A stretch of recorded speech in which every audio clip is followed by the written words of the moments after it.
మంచిది ప్రియులారా.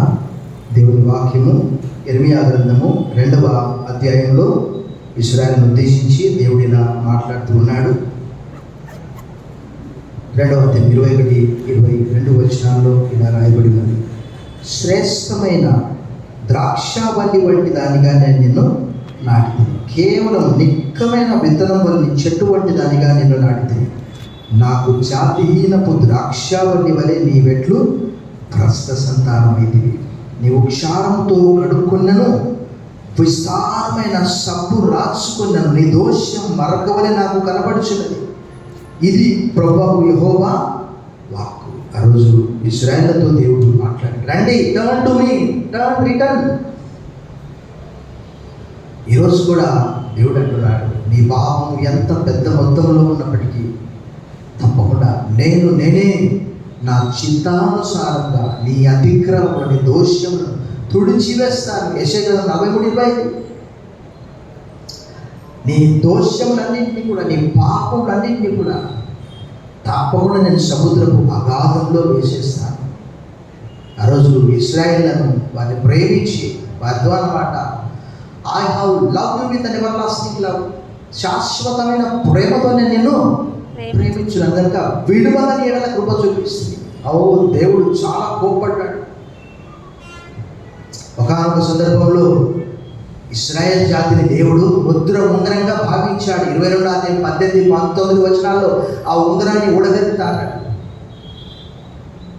మళ్ళీ అసలు వాస్తవంగా చెప్పాలంటే దేవుని కోపం వస్తే జాతి నాశనం అయిపోతుంది. కానీ అక్కడ ఒక ఆ రహస్యం ఉన్నది. ఏంటి అంటే, యూదా జాతి అంతా కూడా పాడైపోతే రక్షకుడు ఎక్కడి నుంచి వస్తాడు? మొత్తం సంతానం లేకుండా చేస్తాడు. కానీ దేవుడే దయతలిచి ఒక ఆశ, రాబో దినాల్లో నేను మీకు మేలు చేస్తాను కానీ కీడు చేయనన్నాడు. ఇర్మియా గ్రంథం 29:11. సో మీరు లోబడండి, అక్కడ బబులోనికి వెళ్ళండి, మీరు ఇళ్ళు కట్టుకోండి, వివాహాలు చేసుకోండి, ద్రాక్ష తోటలు నాటండి, కానీ తప్పకుండా 70 సంవత్సరాల తర్వాత నేను మీకు ప్రేమ చూపించి తిరిగి తీసుకొని వస్తాను. అది దేవుని యొక్క ప్రేమ. మీతో నేను ఒక నూతన నిబంధన చేస్తాను. అదే యేసు ప్రభువు చేసినటువంటి నూతన నిబంధన ఇది. ఆయన తన ప్రియ కుమారుడిని పంపించి ఆయన మన కొరకు ఆ కలువరి సిలువలో ఆయన తన శరీరం నలగొట్టుకున్నాడు.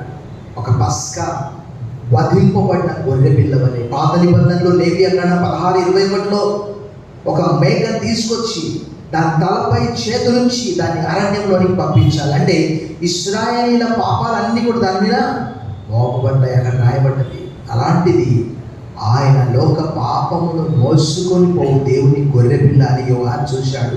యోహాను సువార్త 1:29లో, యోహాను రాసిన మొదటి పత్రిక 2:2 ఆయనే మన పాపములకు పరిహారమై ఉన్నాడు. అంటే ఫుట్నోట్స్లో ప్రాయశ్చితమైన దానికి 2వ అధ్యాయం 32వ వచనంలో ఇశ్రాయేలుతో అంటాడు, కన్యక తన ఆభరణములను మరచున, పెళ్లి కుమార్తె తన వడ్డాణమును మరచున, ఈ ప్రజలు లెక్కలేనన్ని దినములు మర్చిపోయి ఉన్నారు. సో మనం మర్చిపోకుండా ఐక్యారాధనలో దేవుడు అద్భుతంగా, చాలామంది నాకు ఫోన్ చేసి అడుగుతుంటారు, పాస్టర్ గారు ఈరోజు ఐక్యారాధనలో బలం ఉందా అని అడుగుతూ ఉంటారు. నేను చెప్తాను, తప్పకుండా ఉంటుంది.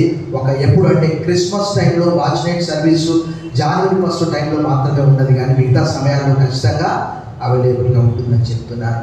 సో ఈ దినము ప్రభువును జ్ఞాపకం చేసుకోవడానికి, do this in remembrance of me, నన్ను జ్ఞాపకం చేసుకోవడానికి దీన్ని చేయండి. నేను మీ కొరకు చేసిన త్యాగం తలలు వచ్చి మనం పరీక్షించుకొని ప్రార్థన ద్వారా దీన్ని పుచ్చుకుందాం.